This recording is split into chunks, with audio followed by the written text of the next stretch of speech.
Successful people are not born. They are made. Ang paghihirap at sakripisyo ay bahagi ng buhay.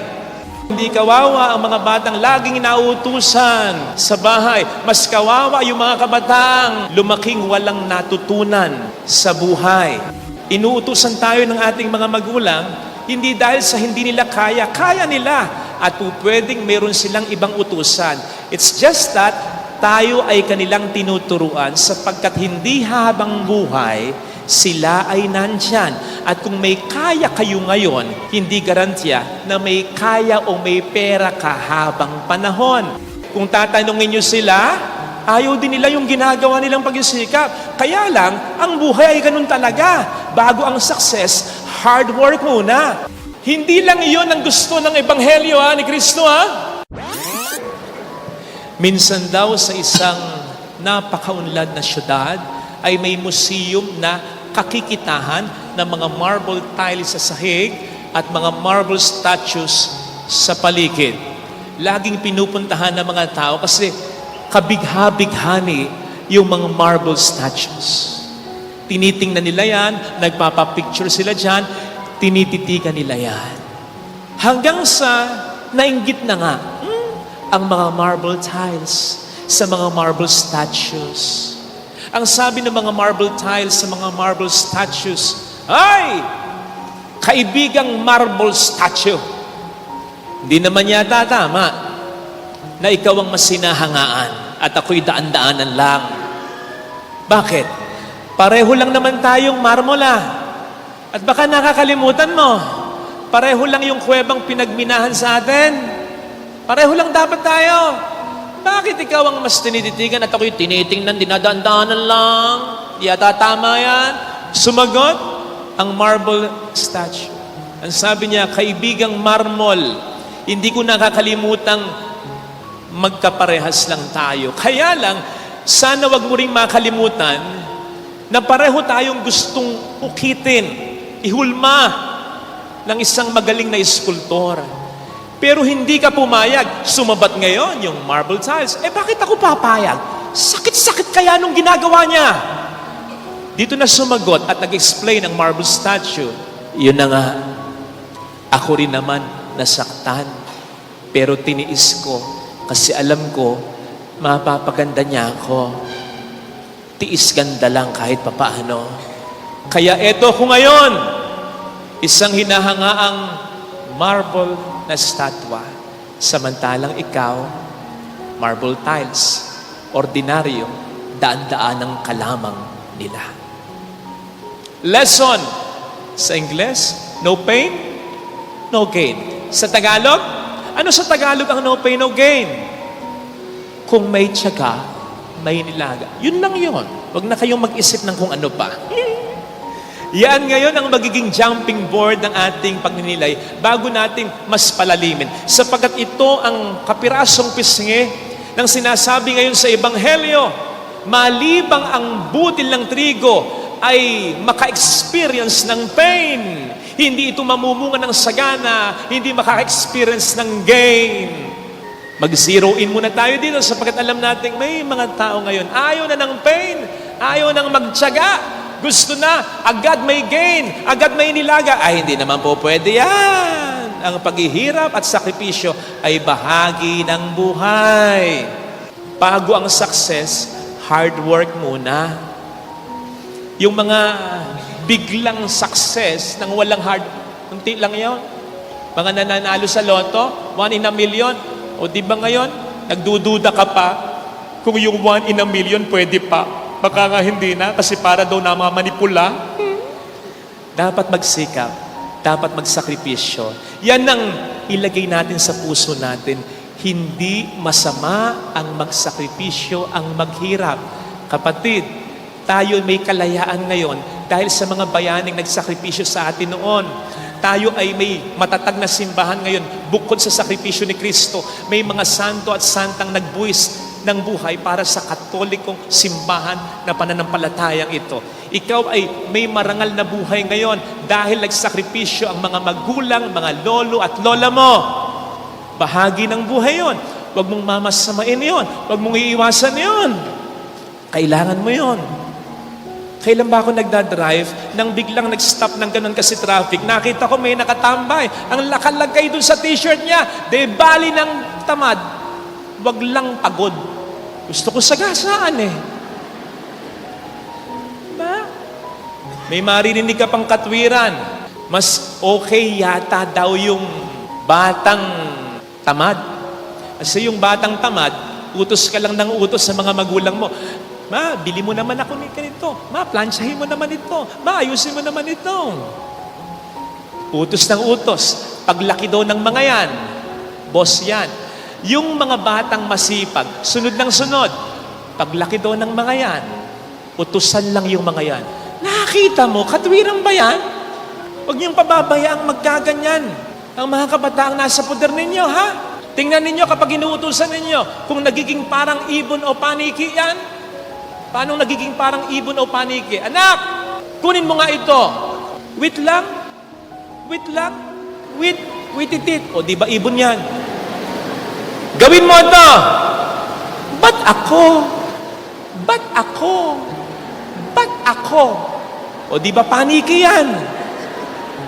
Nako, umayos-ayos kayo. Mga kabataan, tandaan ninyo, hindi kawawa ang mga batang laging nauutusan sa bahay. Mas kawawa yung mga kabataang lumaking walang natutunan sa buhay. Remember that inuutusan tayo ng ating mga magulang, hindi dahil sa hindi nila kaya nila. At pwedeng meron silang ibang utusan. It's just that tayo ay kanilang tinuturuan sapagkat hindi habang buhay, sila ay nandyan. At kung may kaya kayo ngayon, hindi garantiya na may kaya o may pera ka habang panahon. Ang pera po pwedeng maubos. Kahit gaano kayo kayaman, kapag hindi mo inalagaan ang mga pinamana ng iyong mga magulang, mauubos at mauubos ang mga yan. Pero yung diskarte na tinuro sa iyo, yung pagiging wise sa negosyo, sa trabaho, yung pagsisikap, yung pagsasakripisyo, hindi mawawala yun.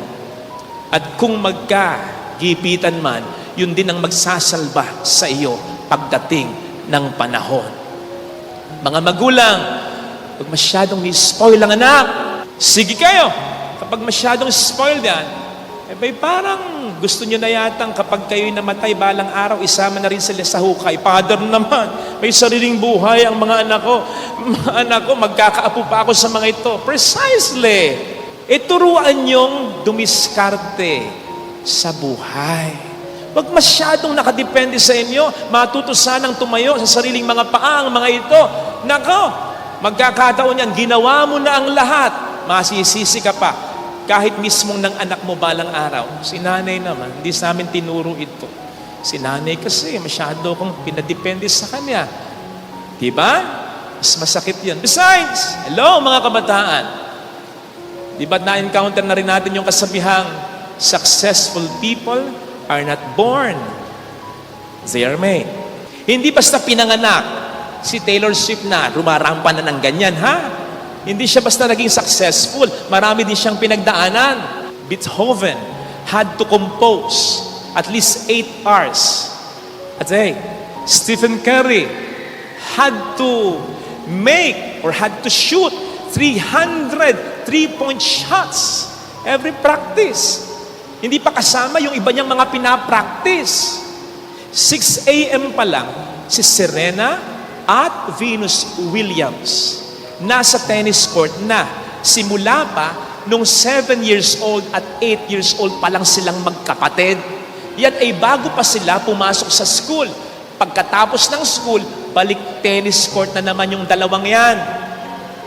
7 years straight, hindi nagbakasyon kahit isang araw. Si Mark Cuban, kapag ang shooting down ni Dwayne Johnson or ni The Rock ay 7 a.m., 3 a.m., gising na siya, nag-gym na siya, at pinapractice na niya ang kanyang mga sasabihing linya sa pelikula.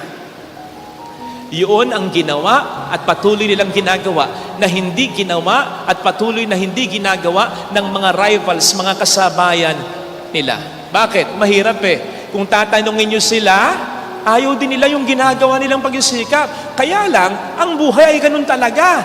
Bago ang success, hard work muna. Yun ang alam nila eh. Yun talaga ang sure eh. Walang ibang paths eh. Pero ginawa nila. Magtataka ka pa ba kung bakit may mga taong mga marble statues ang datingan at may mga taong average lang, mga marble tiles na ordinaryo, daan-daanan lang. So mamili ka, kabataan, maging marble tiles ka lang o maging marble statue ka. Magsikap ka. No pain, no gain. Now, hindi lang iyon ang gusto ng Ebanghelyo ni Kristo Hindi lang yung magsakripisyo tayo para maging successful tayo. Hindi lang yun ang buhay. Ang gusto ng Panginoon, mamuhay tayo ng sagana. Maapektuhan natin ang buhay ng iba. Ang tunay na karangalan ay hindi lamang yung marami tayong nakakamtan, kundi mas nating mga naibibigay para sa mga nangangailangan. Hindi lamang yung may narating tayo, kundi yung may narating ang ibang tao dahil sa iyo, dahil sa akin, dahil sa atin. Hindi lamang yung maraming tao ang humahanga sa atin o napapasunod natin, kundi yung maraming tao na inspire at natutulungan ng buhay natin. That's not just being successful, that's also being fulfilled. May mga alam tayo, successful, may pera, sikat, kabud na lang, nagdroga, kabud na lang, broken marriages, kabud na lang, nagpakamatay. Ano yon? Successful pero hindi masaya. Hindi fulfilled. Sapagkat ang buhay ay para lang sa kanila. Nagsakripisyo sila para lang sa kanila. Hindi ka magiging masaya at fulfilled pang ganon. Ang buhay ay masaya kapag ikaw ay masaya. Pero mas fulfilled at mas masaya, mas makahulugan kapag ang iba ay masaya at ikaw ang dahilan ng kaligayahan ng iba. Something na mangyayari kung magsasakripisyo tayo, hindi lang para sa atin, kundi mas at lalo na para sa kapwa natin, katulad ng ginawa ng Panginoon natin. Yun ang tunay na karangalan. Kaya nga ang sabi kanina, hindi ko makapisa, bago tayo magbasa ng gospel reading, ang sumusunod sa Diyos na naglilingkod ay tunay niyang itatampok, tunay niyang ikararangal ng lubos. May nakita kong video clip, ito ay hango sa isang pelikula ni Jackie Chan, na kung titingnan po ninyo, saktong-sakto sa kanya. At saktong-sakto para din sa kahit sino ditong nagsasakripisyo para sa kanilang pamilya. Ganito yung eksena Magkatabi sila ng anak niya sa pelikula, nanonood sila. Sa isang big screen ang pinanunood nila, yung mga stunts na ginawa ni Jackie Chan. By the way, alam natin si Jackie Chan, hindi nagpapadouble yan. Siya talaga ang gumagawa. So, napanood ng anak niya, nung nahulog siya sa isang building at nabali yung tadyang niya, napanood nung anak niya kung paano siyang napunta sa mga baga, nag-aapoy talaga, kaya nalapnos ang balat niya. Napanood ng anak niya kung paano napangas yung puno at bumagsak siya na ikinatahi ng ulo niya, ikinadugo ng ulo niya. At one point, sabi nung anak niya, there is so much pain. Ang sabi ni Jackie Chan, a lot. A lot. Hindi ko alam pero sa puntong yon, sa palagay ko, ang iniisip pa lang ni Jackie Chan ay yung success niya, yung galing niya, na para bang, anak, nahirapan ako dyan, pero tingnan mo naman, kayang-kaya, galing lang ng tatay mo. Hindi pala nandun sa level na yon ang iniisip ng anak niya. Kasi bigla nang umiyak yung anak niya. At saka sinabi sa kanya, Dad, you are great. Dad, dito na naiyak si Jackie Chan. Kasi ang level pala ng sinasabi ng anak niya, Dad, hindi ka lang magaling. Mahal na mahal mo pa kami, ang pamilya mo. Kasi nga naman, hindi naman gagawin yun ni Jackie Chan kung hindi para sa kanila. You see, kung ilalapat nga sa totoong buhay ni Jackie Chan, siguradong napuri na siya ng iba. You are great. Nabigyan pa siya ng mga awards, di ba? Pero anong datingan nun sa kanya? Natuwa lang siya, nagpasalamat siya, ganun lang. Pero iba, yung sinabi ng anak niya, iba kapag ang pumuri sa'yo ay yung asawa mo, ang anak mo, ang magulang mo, at sinabing, you are great. At ang laman ng pag-asabing, you are great, hindi yung magaling ka, hindi yung kilala ka, hindi yung kundi yung napakaswerte ko, ikaw ang naging asawa ko. Napakaswerte ko, ikaw ang naging magulang ko. Napakaswerte ko, ikaw ang naging anak ko. Hindi yung galing, kundi yung sakripisyo, yung pagmamahal. No wonder ang sabi ni Jesus Christ sa Ebanghelyo, ngayon ay pararangalan ng anak ng tao. Alam po ninyo sa puntong yon, pwede na siyang parangalan eh. Pwede na siyang bigyan ng award eh. Ang dami niyang nagawang mga himala at milagro. Ang galing niyang magsalita. Sikat na siya. Kaya nga may mga Griego pang gusto siyang makita eh. Pero anong sabi niya? Kailangang mamatay siya. Kasi gusto niya kung pararangalan natin siya, kung aalalahanin natin siya, kung titingnan natin siya bilang greatest. Ang masa isip natin, hindi yung galing niya, ni hindi yung kapangyarihan niya, kundi yung pagmamahal niya. Yung sakripisyong ginawa niya upang tayo iligtas niya. No wonder, kapag sinabi mong Jesus, ano ang agad ang maisip mo? Yung pagpapagaling niya? Yung pagtuturo niya? Bagamat ang lahat ng yan ay mahalaga. No! Pag sinabing Kristo, ang unang-unang maiisip mo, si Kristong nagsakripisyo para sa kaligtasan ng tao. Yun ang tunay na karangalan. Karangalan hindi para sa sarili, kundi para sa kaniyang mga minamahal. Nakita ko minsan yung isang quote, do not be a fan of a celebrity who does not know you. Be a fan of Jesus who died for you. Napaka makahulugan nun. Lalong-lalo na pag nakikita ko ngayon yung mga fans ni Taylor Swift. Yung iba pumupunta pa ng Singapore. I have nothing against that. Pero sana kung paano natin i-admire ang isang celebrity, ang isang sikat, kapatid, wala sa kalingkingan yan ang ginawa ni Kristo para sa iyo. Sorry mga Swifties pero hanggang saan ang kayang gawin ni Taylor Swift para sa iyo? Bukod sa inspire ka. Sige nga. Does she know you? Sorry pero bakit hindi siya mag-concert dito? Bakit sa Singapore lang? Hindi niya pwedeng sabihin, hindi lang ako pag-aari ng Singapore. Pupunta rin ako sa Pilipinas kasi marami kong fans doon. Si Kristo, nasa langit, nagkatawang tao para sa iyo. Hindi lang nagkatawang tao, namatay pa para sa iyo. Huwag mong kakalimutan yun. Huwag mong kakalimutan. Lalo na ngayong mga mahal na araw. Namnamin natin kung gaano tayo kamahal ng Panginoon. In the same vein of thought, baka masyado mong ikinukumpara yung asawa mo sa iyo, pang ganda ng asawa ng kaibigan mo, kisig ng asawa ng kaibigan mo. Baka naman yung asawa mo, kaya nagaganyan, parang nalosyang na dahil sa tindi ng sakripisyo para sa pamilya ninyo. Bago mo ikumpara yung anak mo sa anak ng ibang titulado, baka naman yung anak mo, kaya parang napag-iiwanan ng iba. Ikaw muna, kapatid muna niya, pamilya muna ninyo ang inaasikaso niya.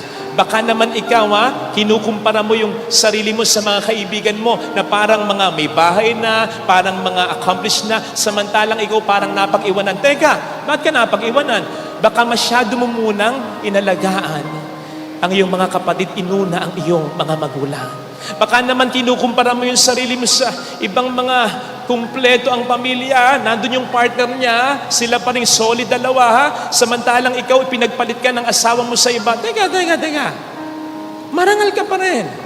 Lalong-lalo na kung hindi mo ginantihan ang kasalanan niya, lalong-lalo na baka nga mas kumpleto ka pa sa ibang may kasama kung itinaguyod mong mag-isa ang mga anak niyo na iniwan niya sa iyo. Kapatid, ang greatness, ang karangalan, hindi yung napakalayo niyan. Minsan sasabihin sa TV, we see greatness. Pinapakita si Kobe, pinapakita si Lebron, pinapakita ang isang sikat na tao. Hindi yun ang greatness. sa mata ng Panginoon. Ang greatness, abot kamay. Kaya mo, kaya ko. Basta tayo nagsasakripisyo para sa ating mga mahal sa buhay. Abot kamay. Baka nasa tabi mo lang ngayon. Nasa tabi mong nanonood ngayon yung nanay mo nagsasakripisyo para sa iyo. Nasa katabi mo lang, abot kamay mo lang yung anak mo na napakabait sa pamilya mo. Yun ang greatness. Mayroong mas higit kay Taylor Swift sa pamilya ninyo. Mayroong mas higit kay LeBron James sa pamilya ninyo. Mayroong mas higit kay Father Fidel sa pamilya ninyo. Ang karangalan at ang pagiging mapalad sa buhay ay hindi yung may pera ka lang o may sikat na tao lang sa inyong pamilya. May karangalan kayo, may dapat kang ipagmalaki sa pamilya mo. Kung mayroong Diyos na alam mong nagmamahal sa iyo at yung may kahit isang tao sa pamilya niyo, gagawin ng lahat para sa iyo. Ito sana ang hiling nating biyaya sa banal na pagdiriwang na ito.